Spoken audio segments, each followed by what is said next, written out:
So the Trump administration is trying to seal off the U.S.-Mexico border more than it already has by claiming that there's a public health emergency. And if it sounds familiar, it's because Trump already did this in 2020 when he invoked Title 42 during the coronavirus pandemic.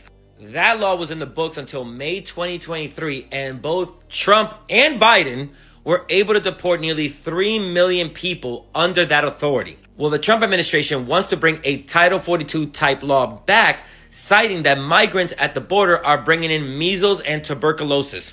Now, there is actually an outbreak of measles in Texas, but there is no correlation between migrants crossings and this outbreak. And researchers are actually saying that it is Mexico who should be worried about people from the U.S. bringing diseases there. Especially when the guy who's running the Health and Human Services Department is an anti-vaxxer who has a worm in his brain and eats bears he finds on the side of the road. And this isn't really about public health. This is about restricting immigration. And Stephen Miller, the architect of Title 42, said the same thing in 2023, saying that Trump will try and implement another Title 42 and use any bogus excuse like the flu, tuberculosis, scabies, RSV, or just a general issue of mass migration being a public health threat.